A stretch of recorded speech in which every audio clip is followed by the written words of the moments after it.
Hi. நம்ம இன்னைக்கு எத பத்தி பார்க்க போறோம்னா, துபாய் ஒரு பெரிய ஷிப்பிங் ப்ராப்ளத்துக்கு ஒரு ஸ்மார்ட்டான சொல்யூஷன் கண்டுபிடிச்சிருக்காங்க. அதுதாங்க ஈரான் அண்ட் இஸ்ரேல் வார். இந்த இஸ்ரேல் பயன்படுத்தி ஒரு ஒரு ஸ்மார்ட்டான ஒரு ஆயுதம் பத்தி நான் ஸ்ட்ரெய்ட் ஆஃப் ஹார்மோஸ். உலக எண்ணெய் மற்றும் சரக்கு கப்பல்கள பெரிய பகுதிய இந்த நேரோ சீ ரூட் தான் போகுது. ஸோ இப்ப அங்க நடக்கக்கூடிய வார்னால பார்த்தீங்கன்னா இந்த ஸ்ட்ரெய்ட் ஆஃப் ஹார்மோஸ பார்த்தீங்கன்னா, ஈரான் ஸ்டாப் பண்ணிருக்காங்க. இதனால ஒரு 1000 ஷிப்புக்கு மேல பார்த்தீங்கன்னா அந்த ஸ்ட்ரெய்ட் ஆஃப் ஹார்மோஸ்ல லோட் பண்ணிட்டு வெளிய வர முடியாம தவிச்சிட்டு இருக்காங்க. இதனால பார்த்தீங்கன்னா இந்தியாவுக்குள்ளாரையும் சரி, மத்த நாடுகள்லயும் விலைவாசி உயர்வு, அதே மாரி பார்த்தீங்கன்னா பொருட்களுடைய தட்டுப்பாடுங்கிறது இயல்பு. ஸோ இத கட்டுக்குள்ள கொண்டு வரணும்னு சொல்லிட்டு கொண்டு வந்த பிளான் தான் துபாய் ஒரு பிளான் கொண்டு வந்திருக்காங்க.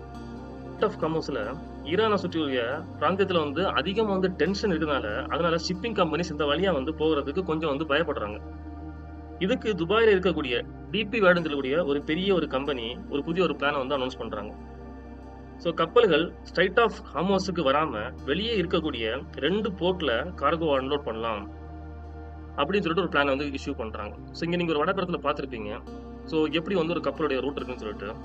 ஸோ அவங்க என்னென்ன போர்ட்ல அன்லோட் பண்ண சொல்றாங்கன்னா, ஒண்ணு பார்த்தீங்கன்னா குஜராத் போர்ட் அண்ட் அனதர் பார்த்தீங்கன்னா கோஃபகான் போர்ட். இந்த 2 போர்ட்டும் பார்த்தீங்கன்னா எங்க இருக்குன்னா, கல்ஃப் ஆஃப் ஓமன் பக்கம் வரும்.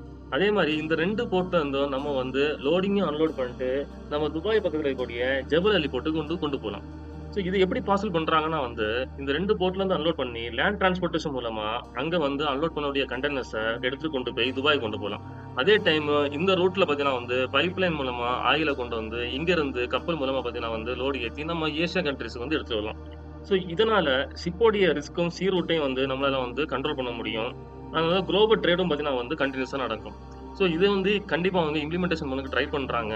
இனி ஃபியூச்சர்ல பார்த்தீங்கன்னா இந்த மாரி ரிஸ்க் ஃபேக்ட் வராமலும், குளோபலி ட்ரேட் அஃபெக்ட் ஆகாம இருக்கிறதுக்கும் இத நம்ம இம்ப்ளிமெண்டேஷன் பண்ணணும்னு சொல்லிட்டு, அதோடைய ரூட் மேப்பிங் அண்ட் பிளானிங் போயிட்டு இருக்கு. பார்ப்போம், எதிர்காலத்துல இது எப்படி மாறப்போகுதுன்னு சொல்லிட்டு. நன்றி.